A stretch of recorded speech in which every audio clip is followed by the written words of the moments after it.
Politicando, todas as semanas, na Rádio Transforma. Com Eldad Mário, Lígia Portovedo e José Afonso Ferreira. Moderação de Henrique Prior.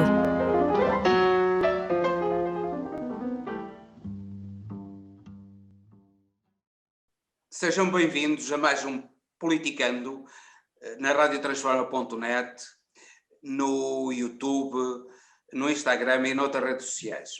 Pedimos, como habitualmente, para partilharem, para colocarem gostos no programa e, sobretudo, para subscreverem no YouTube o canal da radiotransforma.net, que é muito importante para a divulgação deste programa, para a divulgação de toda a programação, excelente programação da radiotransforma.net. Então, novamente temos aqui a Lígia Portovedo, o Eldad Mário Neto e o José Afonso Ferreira neste Politicando. E começamos por Portugal, como habitualmente, estamos em Portugal, somos portugueses e é por nós que devemos começar. E então eu começo aqui pela minha direita, que está aqui no monitor, na minha direita, começo pelo José Afonso, que gosta muito dos Açores. Então, o que é que tem a dizer à chegada do Chega ao poder nos Açores? Não sei onde é que o Chega chegou ao poder nos Açores. Muito boa tarde. Muito boa tarde a todos. Antes de mais, tenho que dizer que a minha análise e o meu prognóstico de há 3 semanas estão completamente certos. E na semana passada apostava as fichas todas de que o acordo ia ser alcançado. E foi. Fico feliz por isso. Não é a solução desejável. Este resultado eu gostava que o PSD, o CDS e o PPM sozinhos conseguissem ter a maioria, não precisassem dos 2 deputados do Chega para alcançar a maioria desejada. Mas as coisas são o que são e na política, como na vida, a realidade sobrepõe-se muitas vezes ao idealismo e, portanto, temos que ser pragmáticos. E eu creio que foi uma boa lição dada ao Partido Socialista, que provou do seu próprio veneno.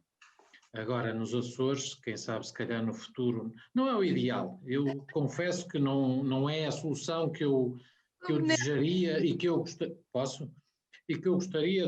gostaria de ter. Mas confesso também que fico, e acho que é um sentimento que as pessoas todas em 2015 ficaram, alguma desforra. Eu acho que o Partido Socialista merecia um dia provar do seu próprio veneno. Acho também que, ao contrário do que muita gente diz, e que estão a criticar fortemente, eu percebo o ponto, mas eu acho benéfico este acordo, em que o Chega, de certo modo, é chamado para o sistema, é chamado para o lado da responsabilidade, e eu acho que era mais perigoso deixar o Chega de fora e deixá-lo sempre de fora a atirar pedradas para dentro, para o sistema. Não estou aqui a defender o sistema. Percebam o que eu estou a tentar dizer. O Chega é mais confortável para o Chega e se calhar era mais produtivo para o Chega do ponto de vista político e eleitoral continuar completamente de fora à solta a dizer mal de tudo e de todos do que estar, de certo modo, comprometido com responsabilidade em soluções de governo e a ser parte da solução e não parte do problema. Não me choca, e acho que o Dr. Rui Rio nisso foi hábil na forma como conseguiu e na forma como negociou. Aliás, o Dr. Rui Rio nisso é uma das suas grandes qualidades. É um negociador nato, é alguém muito discreto, mas muito eficaz no campo da negociação e muito pragmático. A sua cultura alemã também, se calhar, ajuda um bocadinho a isso. Se nós analisarmos bem, o Chega entrou, como se costuma dizer na gíria, a campeão e saiu um bocado fininho. Mas houve acordo ou não houve acordo? Houve acordo, mas é um acordo de incidência parlamentar, tanto quanto sei. Não é? O Chega não terá nenhuma secretaria regional, não terá poder efetivo. Está comprometido com uma solução de governo e dará o seu apoio na Assembleia Regional. Portanto, não está efetivamente no governo. É um bocadinho o que o PC e o Bloco fizeram durante anos com o Partido Socialista aqui no continente. E, portanto, na Assembleia da República. E, portanto, isso, daí eu dizer que não chegou ao poder. Está próximo do poder, participa numa solução de poder, numa solução de governo, responsavelmente, e, como eu dizia, não me chocam os termos do acordo. E, portanto, aquilo que o Chega negociou, a mim, de facto, não me choca. Choca-me, acho que, de facto, o número de deputados, tanto na Assembleia da República como nas Assembleias Regionais, são elevados, são melhoráveis, embora, no caso da Assembleia da República, implicaria, do meu ponto de vista, também uma mudança do sistema eleitoral, que melhorasse os votos perdidos e que não favoreça exclusivamente que a redução do número de deputados incorpora em si um risco ainda maior, que é de esmagar completamente os pequenos partidos. E o PS e o PSD podem cair nessa tentação. E, portanto, eu espero que haja uma reforma efetiva do sistema eleitoral e que existam mecanismos. Sim, mas agora entrar nisso. Eu peço. E, portanto, estou mesmo a terminar. Não me chocam os termos do acordo. Acho que o Dr. Rui Rio sai por cima. Mas os termos do acordo já foram divulgados. O André Ventura foi um bocado forçado pelas circunstâncias, porque tentou sobrepor-se à autonomia regional e, tanto quanto se sabe, e é público o que eu estou a dizer, nem sequer é nenhuma informação privilegiada, se não fizesse o acordo faria-se naturalmente com as pessoas dos Açores, na sua legitimidade e autonomia local. E, portanto, também foi esse o motivo de chegarem a acordo mais facilmente. E, portanto, que acordo? Os termos do acordo já foram divulgados? Eu sei o que sai na imprensa, não tenho acesso ao acordo, não sei se há acordo escrito. É que no acordo do PS com o PC e com o Bloco de Esquerda, nós percebemos e foi... Por imposição do então Presidente da República. À época, foi o Presidente da República, à época, que exigiu que houvesse um acordo escrito. Aliás, contra a vontade do Partido Comunista e do próprio Dr. António Costa, não é? Eu, francamente, nos Açores não sei se esse acordo está traduzido em escrito ou não. Sei que o do PSD, mas olha, o do PSD, do CDS e do PPM tem um acordo escrito, com o Chega, é uma coisa só do PSD, eu não sei. Já agora uma nota breve, deixa-me aproveitar no início do programa e fazê-lo no fim, uma coincidência histórica, aproveito para fazer aqui uma menção a alguém que partiu estes dias, o arquiteto Gonçalo Ribeiro Teles, e que é alguém que sempre me habituei desde miúdo alguém que foi à frente do seu tempo, alguém que eu creio que ele já não estava ligado ao PPM, mas tem alguma simbologia na semana que ele parte, haver uma certa reedição do MAD, da qual ele foi um grande obreiro e um homem de facto notável, um homem à frente do seu tempo, um homem que deixou obra feita que influenciou positivamente a vida do país. E é uma coincidência histórica, de facto, voltar a reeditar-se numa parte importante e significativa do território português, nos Açores, uma nova AD. E o PPM chegar com o CDS e com o PSD, se calhar é uma homenagem a esse grande homem. O nosso pesar e a nossa homenagem. Eu lembro-me dele quase todos os dias passo numa horta biológica aqui na Maia. As hortas urbanas são uma das grandes ideias dele e que passados 30 anos começaram a colocar em prática. E, portanto, onde ele estiver, uma saudação muito especial. Sim, e depois desta homenagem sentida ao arquiteto Ribeiro Teles, eu pergunto-te uma coisa, Zé Afonso. O Chega já deixou de ser um partido xenófobo, racista, e os seus dirigentes já deixaram de postar homenagens ao Salazar nos seus perfis no Facebook? Eu tenho alguns amigos do Chega, eu nunca vi essas imagens, eu creio, já disse aqui várias vezes, que nós perdemos tempo demais a falar, a dar tempo de antena ao Chega e a outros personagens. Eu acho que o Chega é uma inevitabilidade, está na Assembleia da República, as sondagens dizem que é o que é, portanto temos que conviver com o Chega, faz parte do sistema. é, como disse, melhor que esteja dentro do sistema do que fora do sistema, mas eu acho que há coisas mais interessantes para falarmos que os perfis do Facebook dos dirigentes ou dos simpatizantes do Chega. Eu creio que o Chega, esta aproximação ao PSD, tem havido aí uma troca de galhardetes, alguns gostam, outros não, entre o Dr. Rui Rio e o André Ventura. Eu creio que o Chega, a aproximação ao PSD e, de certo modo, à direita democrática, ao centro-direita, lhe vai fazer bem e lhes vai moderar os ímpetos. E, portanto, é um bocadinho o que aconteceu ao Bloco de Esquerda.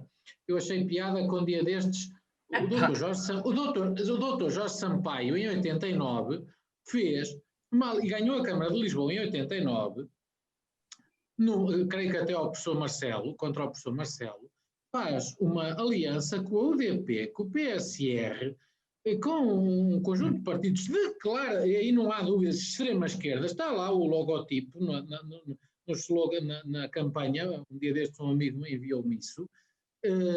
E não veio ninguém fez manifestações, e eram partidos de extrema esquerda, e portanto depois surgiu o Bloco de Esquerda, e esses partidos, de certo modo, entraram na Assembleia da República e deixaram o seu extremismo. Se calhar, à direita, o Chega vai sofrer um processo. Eu não acredito que em Portugal nós somos um país muito humanista e que tenhamos extremas direitas.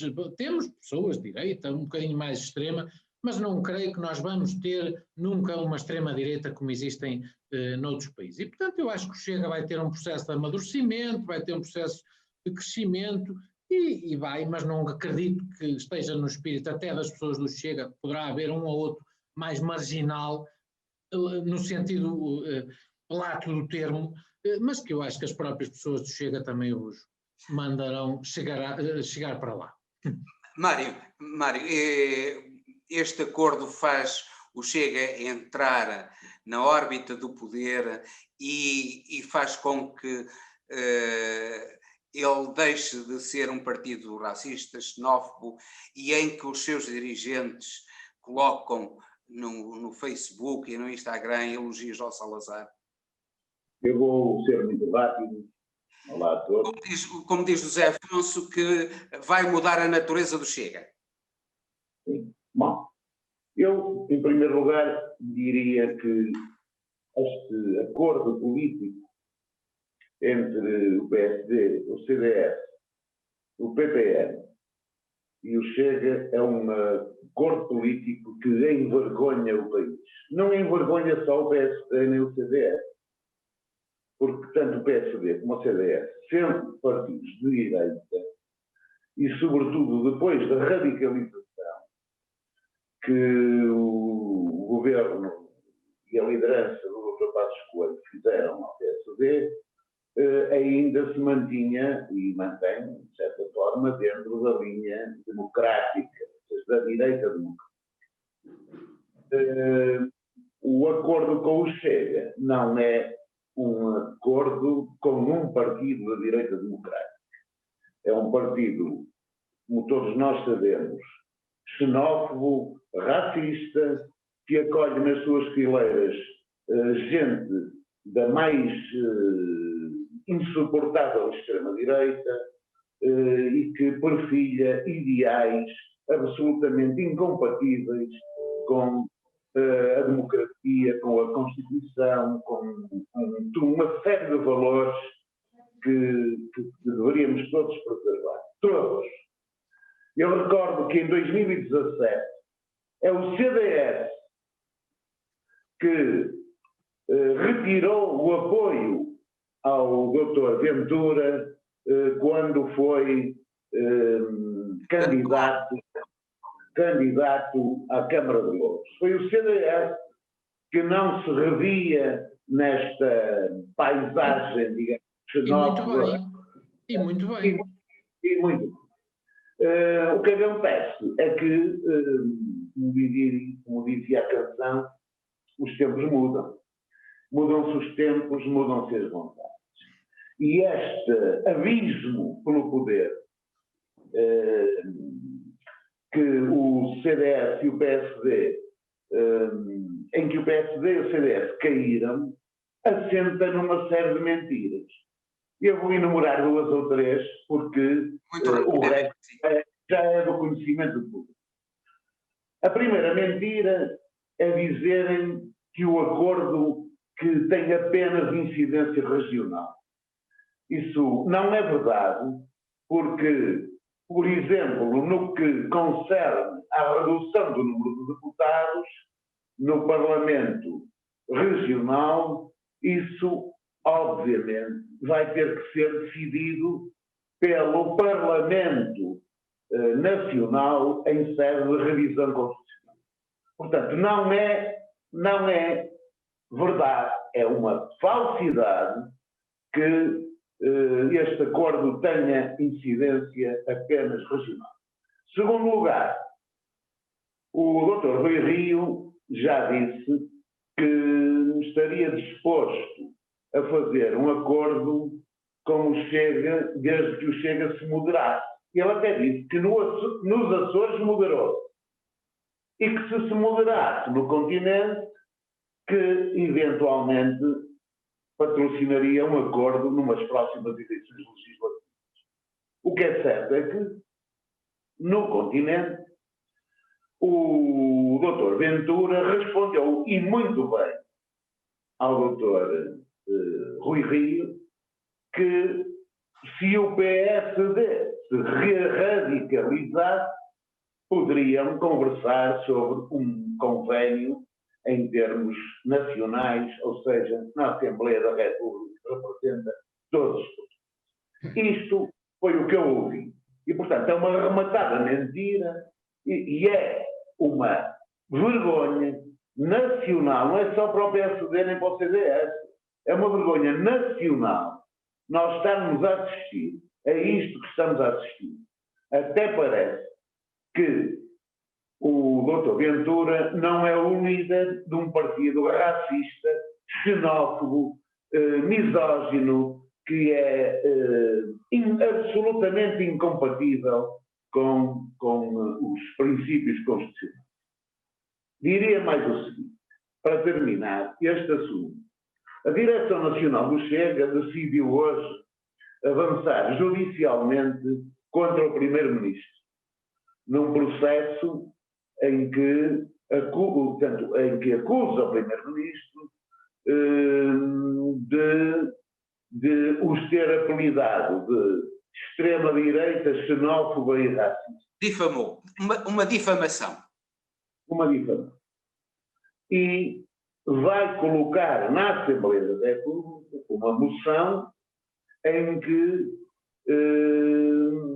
é uma espécie de protesto relativamente a esta validação por parte do Sr. Primeiro-Ministro de que o Chega é um partido de xenófobo e racista de extrema-direita. E eu estou para ver, e é de esperar, que a moção chumbe, mas que passe com os votos do PSD e do CDS. Quer dizer, neste momento, já espero tudo do PSD e do CDS. E, portanto, eu lamento muito, acho que é uma vergonha para todos nós, para os portugueses e, sobretudo, para a Assembleia da República, para todos aqueles que têm um espírito democrático, que estão integrados na democracia, que aceitem qualquer tipo de colaboração com o Chega, seja a que tipo. Isso, para mim, é absolutamente insuperável. Lígia, o Chega, a tua apreciação, então, sobre os Açores com brevidade, que estamos... Já vai longo. Já vai longo, exato. Mas eu gostava de responder acrescentar alguma coisa. Responder ao José Afonso. O José Afonso normalmente divide os partidos entre esquerda e extrema-esquerda e centro-direita e direita. Ora, o nosso panorama político não é assim. O panorama político que nós, neste momento, temos em termos da representação partidária é esquerda, direita e extrema-direita. Esta é que é a questão. E, portanto, Porque O confundir... Partido Socialista é um partido de esquerda? É um partido de esquerda. É um Ou de partido... centro? É um partido de esquerda. Eu sinceramente acho que quando nós puxamos demasiado por essa tendência central, é porque efetivamente não nos queremos assumir ideologicamente. Isto acontece muito com a direita. A direita normalmente, quando não se quer assumir ideologicamente, diz que Rigorosamente ao centro. são sempre de centro. E normalmente são sempre de centro-direita.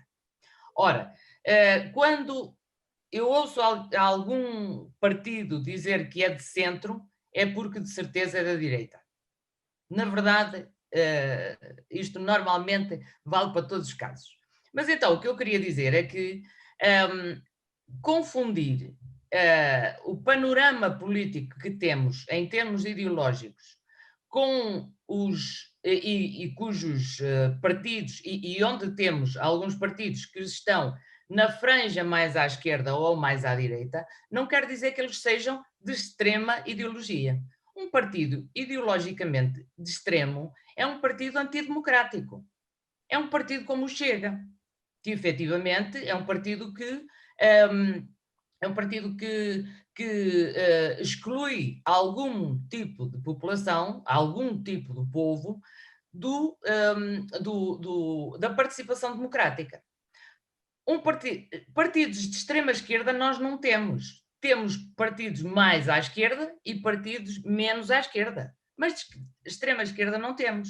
Portanto, convém que se usem as palavras certas. Nós não temos ideologia de extrema esquerda, apesar de termos um PCP que é o que está mais à esquerda, digamos assim. Portanto, é conveniente que não julguemos aqui com as palavras só para... E o PCP aceita o parlamentarismo? A questão é saber, o PCP aceita o parlamentarismo e o Chega aceita o parlamentarismo também? Pois não aceita. O Chega não aceita uma série de coisas que estão na nossa Constituição e que pertencem ao sistema democrático. Portanto, o Chega faz aquilo que normalmente, portanto, que a ideologia fascista faz, que é apontar um grupo da população como sendo a vítima, como sendo o culpado de todo o mal que acontece, e que é aquilo que o Chega está a fazer relativamente aos pobres dos Açores. Porque é inadmissível que o Rui Rio venha dizer que não é fascista,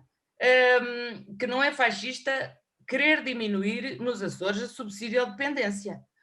O próprio termo subsídio à dependência já é, de facto, um termo fascista, porque, efetivamente, o que este termo faz é enquadrar este tipo de população, que é a população pobre, como sendo os responsáveis por tudo de mal o que acontece nos Açores e por ser,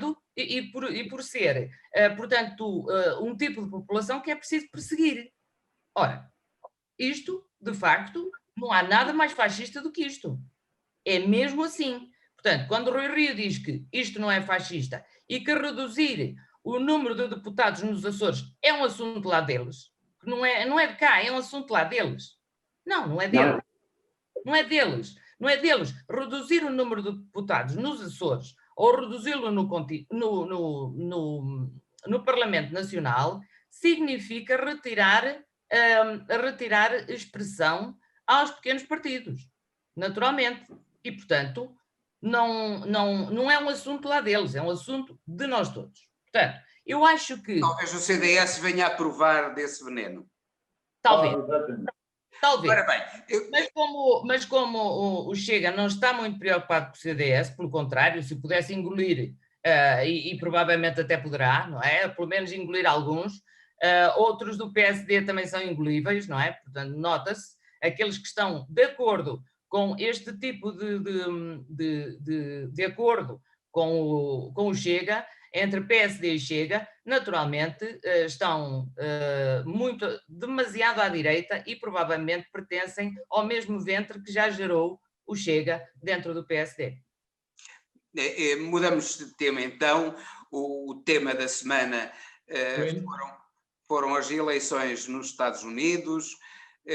Vamos abordar brevemente as eleições nos Estados Unidos. O Trump vai deixar o poder ou não? O Biden que presidente será o Biden se realmente, como tudo indica, vier a ser empossado como presidente dos Estados Unidos? Começo por ti, Mário, então. Bom, a situação neste momento é muito preocupante em termos internacionais. O presidente Trump tem mudado constantemente de chefias, alegadamente para preenchê-las com pessoas de sua confiança, e num estado, digamos, de um certo susto, de um certo risco, de um certo medo, capaz de proporcionar internamente e externamente convulsões que são de todo em todo indesejáveis. Mas corremos o risco de termos nos Estados Unidos pessoas nas ruas, em motins, em situações complicadas. E não nos esquecemos, não podemos esquecermos, que os tribunais, para já, numa grande parte deles, têm recusado, por falta de provas, as ações cautelares impetradas pelo sistema Trump, mas não, eu até admito que haja uma ou outra situação em que, como os cargos judiciais são políticos, e sobretudo no Supremo Tribunal, possamos ter aqui eventualmente alguma resistência. Não sei o que vai passar, mas a situação é extremamente preocupante, porque isto pode redundar numa anarquia civil difícil de controlar num país como os Estados Unidos.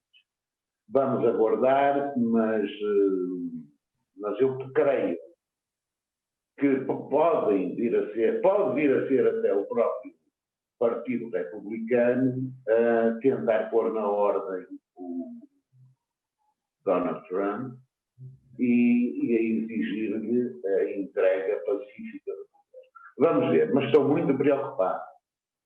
Lígia, o que é que tu achas? Tens a mesma preocupação e haverá, inclusivamente, efeitos internacionais nesta posição do Trump? É provável, porque, assim, hoje em dia eu acho que ainda ninguém sabe o que é que Trump, tão imprevisível que é, não é? O que é que Trump vai fazer. Como disse o Mário bem, ele tem substituído uma série de chefias, mas não são quaisquer chefias, são chefias militares, não é? De modo que o Pentágono já está mais ou menos em alerta, porque efetivamente as chefias militares que Trump tinha até agora, está a substituí-las por pessoas da sua confiança. Ora, estamos um mês e tal da tomada de posse, não é? Portanto, é um pouco estranho que Trump esteja a fazer isto agora sem ter um plano. E como ninguém percebe muito bem qual será o plano, além de tentar ganhar na secretaria aquilo que não ganhou nas urnas, não é? Portanto, ninguém percebe qual será o plano. Isto leva um pouco a pensar que, enfim, substituir chefias militares pode significar que Trump tenha alguma na manga. É lógico que o Partido Republicano e também o Partido Republicano lá terá talvez maneira de pôr um pouco algum freio a Donald Trump, uma vez que já se fala de que Trump está com a intenção de se vir a candidatar em 2024. Se não ganhar agora, claro, porque senão ele não poderá fazer 3 mandatos seguidos. Mas, portanto, isto já significa que Donald Trump já está mais ou menos a admitir que efetivamente pode não ganhar, mas por outro lado os esforços para que venha a ganhar na secretaria mantêm-se. Aparentemente Donald Trump quase nem tem trabalhado, acho que só tem, pronto, desculpa. Pelos vistos é o que nós temos visto, ele a jogar golfe. Pois, e muitas daquilo que eu li nas notícias, muitas reuniões, portanto, na Casa Branca, mas apenas com conselheiros que lhe podem indicar os caminhos sobre como poderá ainda, portanto, retaliar e tentar reverter, digamos, a eleição que efetivamente já está praticamente feita, não é? Portanto, praticamente definida.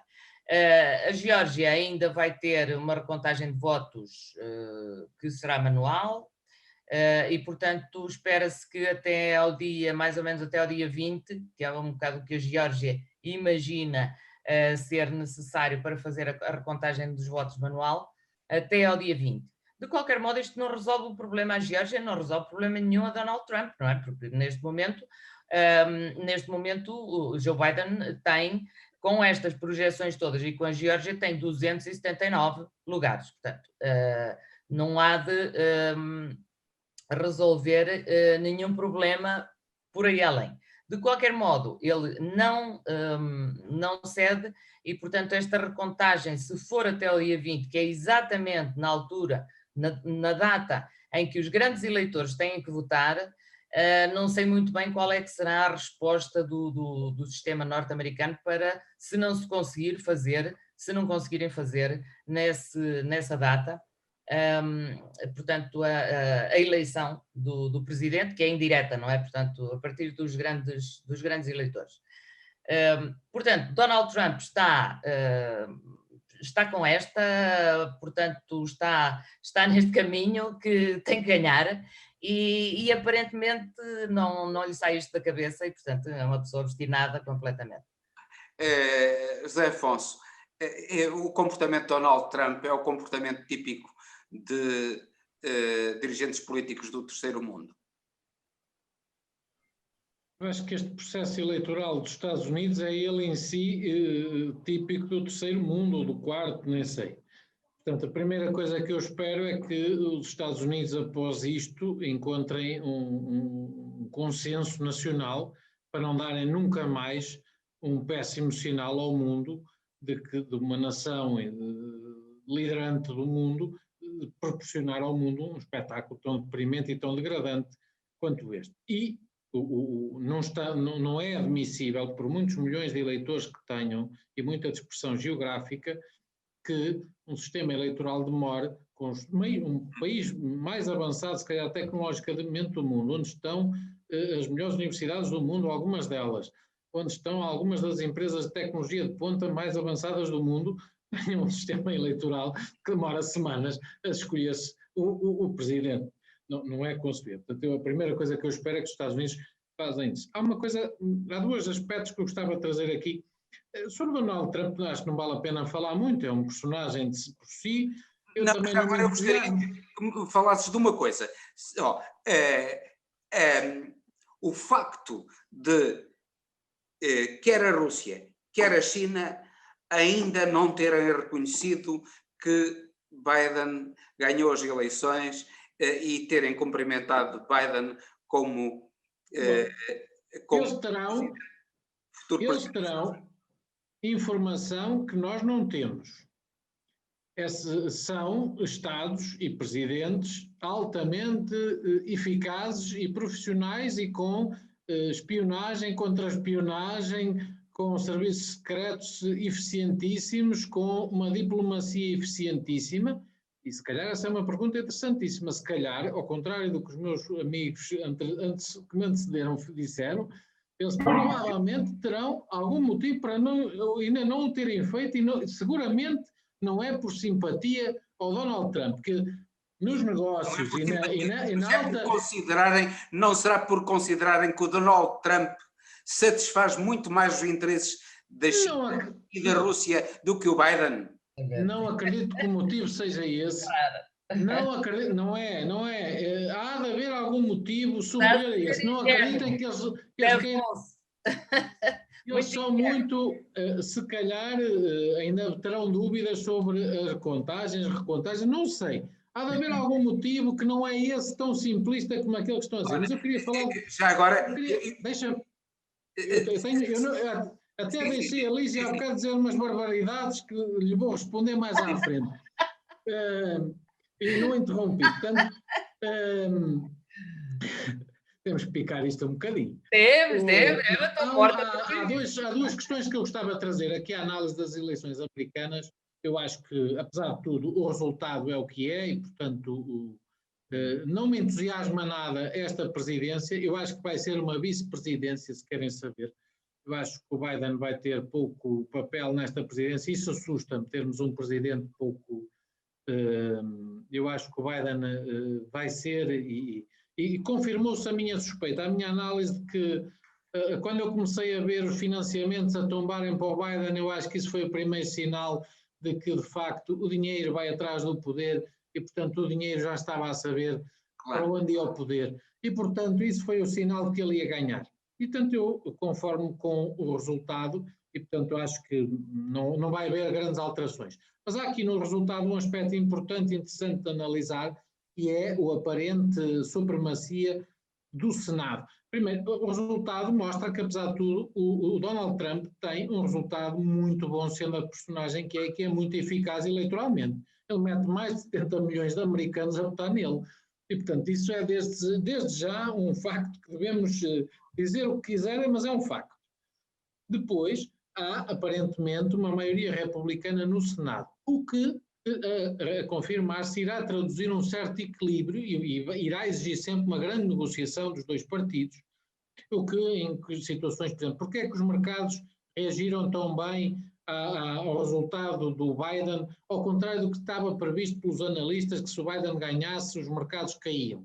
Uma razão simples, havendo esta mudança do Senado, este equilíbrio no Senado, eles sabem que a proposta dos impostos do Biden, de aumentar impostos, será muito mais difícil de passar, ou a existir será muito mais moderada. O que eu quero dizer com isto é que a maioria republicana no Senado, de certo modo, eu acho que até é bom para os Estados Unidos, como em qualquer país, existir a política não é um monopólio de um partido, e portanto quando há discussão, quando há negociação, se for séria, eu acho que acaba por, na junção das ideias, acaba por nascer a luz, e portanto eu acho que é melhor para os Estados Unidos, e portanto esse é um aspecto. E há aqui um aspecto que eu se calhar vou ser polémico, que também é bom, mas não vamos ser ingênuos.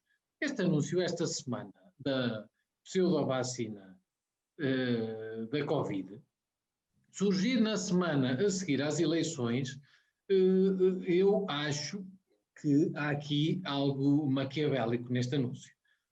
Se pensarmos que o Trump, naquelas coisas, ele havia de ter algum motivo para dizer que era em novembro que a vacina ia ser anunciada, de facto foi. Mas o anúncio só vir uma semana depois das eleições, quando ele tinha dito máximo até novembro vamos ter uma vacina, e de facto é uma vacina de uma empresa americana, e de facto deixa-me aqui como diz o povo, com a pulga atrás da orelha. E portanto o resultado é o que é, mas prova que de facto se calhar os interesses estavam no Partido Democrata e não estavam no Trump. O Trump acaba por ser um outsider do próprio partido. E dizer aqui também que o Mário há bocado disse, eu não concordo muito, ou então o partido vai ter que... O Partido Republicano neste momento é o trumpismo, está tomado por uma seita. O Partido Republicano está muito tomado pela seita do Trump. Portanto, o Partido Republicano clássico e que poderia fazer o que o Mário diz, que eu acho que deveria fazer, não sei se ainda existe ou que força é que terá dentro do próprio Partido Republicano. Portanto, viu-se na última convenção que aquilo é uma seita. Aquilo está tomado pelas tropas do Trump. E, portanto, o partido... E por falarmos de tropas... Portanto, eu tenho dúvidas que vai acontecer isso e que eu desejava que verificasse que aconteça. Mas também para dizer, só para terminar, que me parece que os Estados Unidos não vão correr esse risco. Eu acho que o Trump faz o papel dele, quando perceber que não há nada a fazer, não vai andar cá. Eu acho que ele é esperto, é um tipo vivo e que não vai alimentar nenhuma guerra que só tem a perder. E, portanto, e se tiver ambições futuras, não vai estar aliás, porque quanto mais ele exponenciar essa guerra, mais vai mostrar ao mundo que foi derrotado. E, portanto, eu creio que o Trump quererá sair por cima, está a fazer o jogo dele, em que ele é muito hábil, está a tentar transformar a derrota dele numa vitória moral, que mais não seja, mas não vai expor a derrota dele muito mais tempo. Portanto, não acho que haja esse perigo de guerra civil, de confrontação, eu não acredito nisso. Olha, mas vai haver pólvora do Brasil contra o Biden? Isso é para mim? Lígia. Agora é para a Lígia. Não sei. Pólvora. Não sei. Esse é o tema mais divertido que temos esta semana. Mas será que os maricas brasileiros vão deitar pólvora sobre a América de Biden? Não sei se serão os maricas. Pois é. Pois o Bolsonaro, de facto, chamou maricas aos brasileiros, porque, enfim, é por causa do medo que têm da Covid. Não dão peito à Covid. Como diz? Não dão peito à Covid. Exatamente. Têm que o enfrentar. Não dão peito às balas, os maricas brasileiros não dão peito à Covid. Pronto, ele chamou maricas aos brasileiros por estarem com medo da Covid e por não enfrentarem a pandemia portanto, sem receio nenhum. Mas o mais engraçado disto tudo foi do facto de ele ter dito que a Joe Biden, que, em resposta, que quando se acabar a saliva, só pólvora. Ora, eu acho que o mundo ficou mais ou menos estupefacto, porque então o Brasil ameaça os Estados Unidos com pólvora. Isto tudo porquê? Porque Biden disse a Bolsonaro que ele tem que acabar com os incêndios na Amazónia, tem que os apagar. Portanto, e que se ele não os apagar, Biden vai arranjar suporte internacional para que eles vão lá ser apagados. Portanto, Bolsonaro não gostou disto, não é? Portanto, não gostou, ele está habituado a um estilo Trump. Mas olha, isso não distrai as pessoas da realidade do Brasil. 160 e tal mil mortos já. Por um lado, sim. Da tragédia que está a ser o Covid do Brasil, 160 e tal mil mortos oficiais, porque os números reais devem ser muito superiores. Olha, mas Henrique, mas nos Estados Unidos 240 mil mortos já, e Donald Trump neste momento já não quer mesmo saber da pandemia para nada, nem da pandemia, nem de coisa nenhuma, não é? Portanto, praticamente já não trabalha. Ou seja, estas duas personagens têm muito em comum. Eles não eram, digamos, unha e carne por acaso. E Bolsonaro estava habituado a ter sempre o respaldo de Donald Trump e neste momento está-se a confrontar com um Joe Biden que evidentemente não está para essas palhaçadas, não é? Pelo menos isso. Vamos ver como será a presidência de Joe Biden, mas pelo menos para essas palhaçadas ele não está. E isso já, para mim, já é um ótimo sinal. Joe Biden tem um dos pontos do programa de Joe Biden é o combate às alterações climáticas, que, portanto, ainda agora ele fez referência a isso, até no discurso e a vice-presidente também, até no discurso de Vitória. E, portanto, Joe Biden não vai deixar que a Amazónia, que é o exemplo, que é o pulmão do mundo, que está a ser, de há muitos anos para cá, e principalmente desde que Bolsonaro está no poder, alvo de extorsão, não é? Basicamente.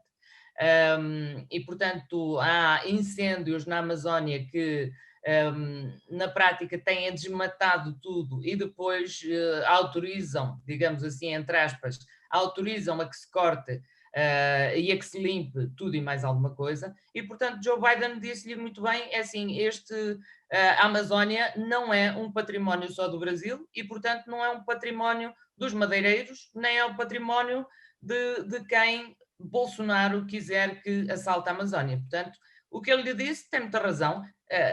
Bolsonaro é que reagiu com muita graça, portanto, ameaçando com pólvora. Vamos ver. Deve ser pólvora seca. José Afonso, o que é que achas desta pólvora brasileira? Eu achei... Maricas,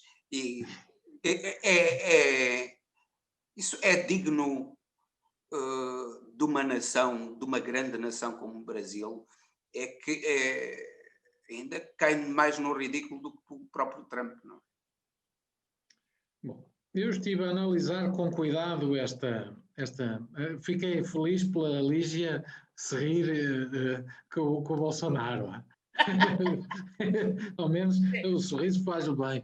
Não, como é sabido, quer o Bolsonaro, quer o Trump, estou a ser inteiramente verdadeiro, não são as personagens que eu mais admiro no mundo, né? Aliás, são um símbolo de uma certa decadência da democracia ocidental e representativa e daquilo que deve ser um Estado de Direito. E, portanto, eu não me revejo nem num nem no outro. E, infelizmente, se os Estados Unidos chegarem a ter um presidente como o Trump, é de facto sinal dos tempos e de que perdemos muita qualidade na política e nas lideranças mundiais. E isso é um drama. Agora, quem começou neste aspecto foi o Biden. Quem se meteu com o Brasil e quem se meteu com o Bolsonaro foi o Biden. Primeiro aspecto. Quem começa é o Biden. Claro que metendo-se com o Bolsonaro, conhecendo-se a personagem que levou como uma resposta ao Bolsonaro, que eu não subscrevo de modo algum e que me escuso de reportar, que a Lígia muito bem já explicou. A questão dos... mas eu gostava de voltar aqui a uma causa minha, que é a questão, eu não percebo porque é que existe o mercado do carbono, porque é que se paga taxas de carbono, e não sei para onde é que vão esses dinheiros. Existem dinheiros a circular, existem mercados, existem que funcionam, e eu acho que esses dinheiros deviam ir, nomeadamente, para financiar os Estados. Eu já aqui disse, eu não acredito que o Brasil e outros países, aliás, a Amazónia nem sequer é só do Brasil, não está só no Brasil, portanto, que tenham meios e condições para, por si só, ou até a obrigação de arcarem com os custos de serem o pulmão do mundo. E, portanto, o que eu acho é que deve haver, há tanta cimeira para tanta coisa, e um dia devia-se discutir isto. E devia existir um mercado, sim, mas de solidariedade entre os Estados, em que fossem todos os Estados, sobretudo os mais industrializados, também foram quem mais poluiu, e há muitos anos, e que tiveram muita prosperidade à custa dos recursos e estamos a falar do mundo ocidental, obviamente, e dos recursos e da poluição que causaram no mundo e dos malefícios da poluição, que contribuem para países como o Brasil e muitos em África, etc., possam ser auxiliados e tenham meios que sozinhos não terão nunca de defender esse património que é de todos. Como muito bem diz Biden, mas depois espero que ele seja consequente nisso quando for presidente. Depois, sobre a questão dos maricas, ele não chamou maricas aos brasileiros, disse: não somos um povo maricas, somos um povo. O que ele quis foi puxar para... Mas eu acho curioso, já agora, e acho que nós, sobretudo em Portugal, temos uma contra-informação, temos uma informação muito pouco rigorosa em alguns aspectos. Eu fui tirar os números de hoje do Brasil. É verdade, os 163 mil mortos é o aspecto mais dramático. Tem mais de 5 milhões já de recuperados. Tem cerca de 600 mil casos ativos neste momento. Mas estamos a falar de um país com 220 milhões. E, portanto, nós esquecemos muitas vezes de fazer a proporção. São de facto, perdem nos mortos, e fruto do sistema de saúde, da debilidade alimentar da população, da idade de muitos aspectos, de facto, é um drama, mas a situação na Índia não é melhor. Há muitos países da sua dimensão que comparam com o Brasil, e portanto nós não podemos comparar com... Mas reparem que nós neste momento em Portugal temos uma taxa de infecção que é o dobro. Neste momento hoje em Portugal nós estamos com uma taxa de infecção que é o dobro da do Brasil. E passo a explicar. Mas nós também...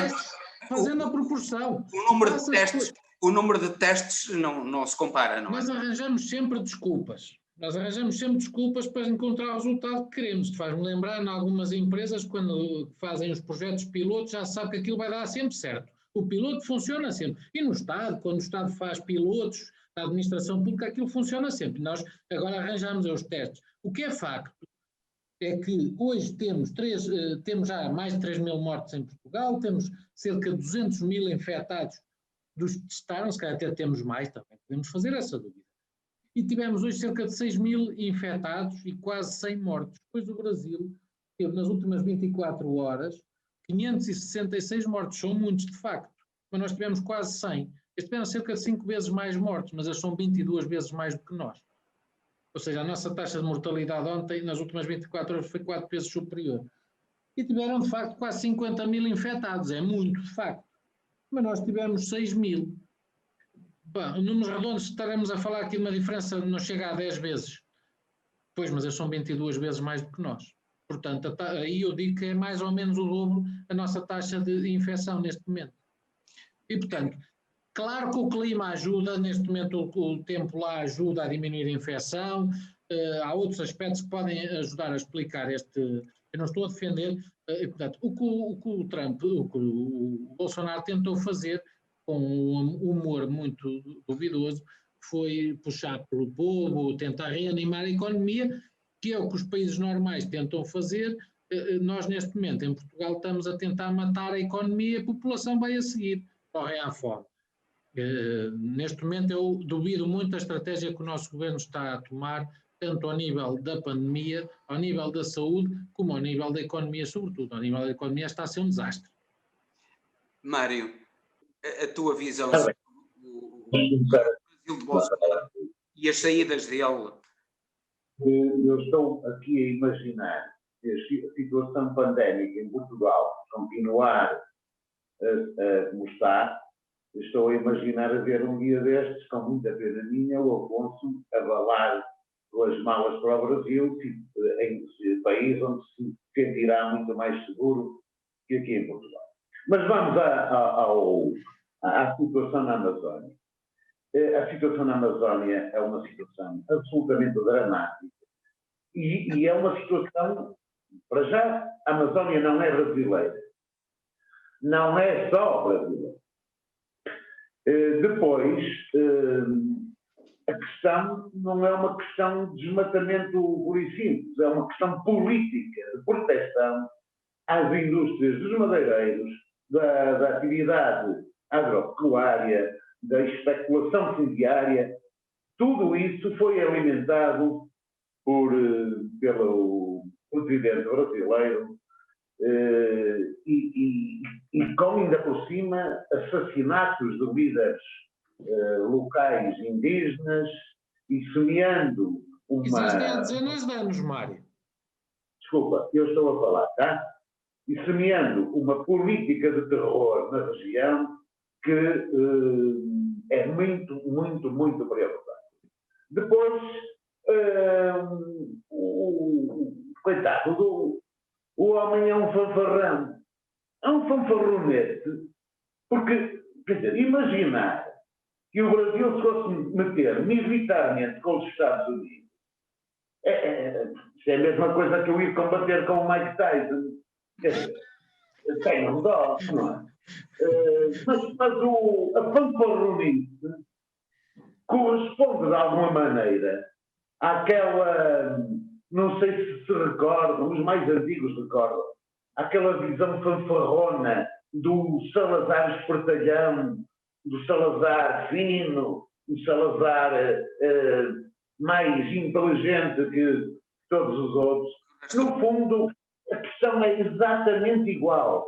Ou seja, é um fanfarrão que é perigoso para a paz mundial, que é perigoso para a democracia no Brasil, mas que, naturalmente, todos nós sabemos que foi eleito através de duas iniciativas. Uma que teve a ver com um golpe de Estado palaciano, que foi a destituição de Dilma Rousseff, e depois tem a ver com um sistema judicial capitaneado por Sérgio Moro, que fez tudo para prender o principal responsável pelo PT, sem provas que fossem significativas, e num intuito e com uma vontade persecutória que realmente levou ao poder Bolsonaro, a coberto também de toda uma fabricação de notícias falsas,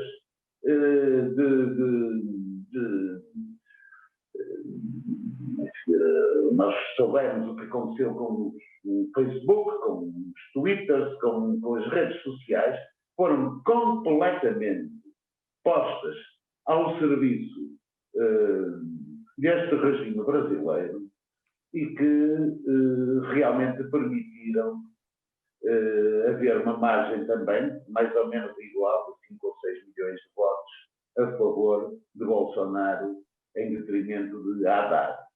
Mas isso é uma situação complexa. O Brasil é, tal como os Estados Unidos, é uma nação um pouco dividida entre dois grandes partidos, seja lá o PT e a direita bolsonarista. E, portanto, nesse aspecto é um pouco como os Estados Unidos. Também há ali uma dicotomia grande. Não é bem, porque o Parlamento Brasileiro, o Congresso dos Deputados, tem, imagina, 33 partidos. Pois é, eu sei que sim. Mas, aliás, Bolsonaro era de um partido íntimo, que quase não existia, não é?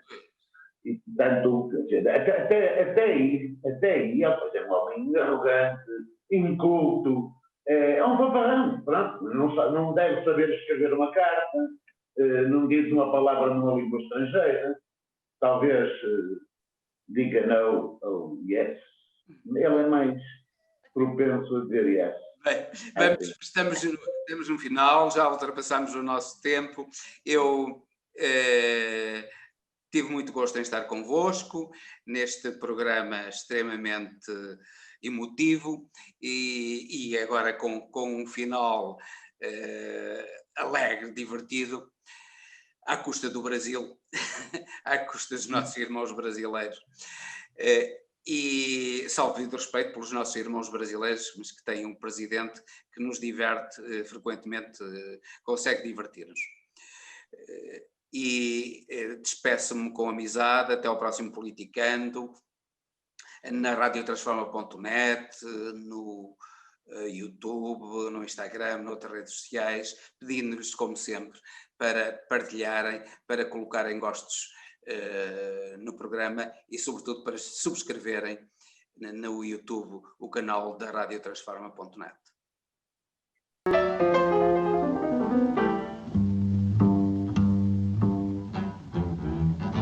Politicando, todas as semanas, na Rádio Transforma. Com Eldad Mário, Lígia Porto Vedo e José Afonso Ferreira. Moderação de Henrique Prior.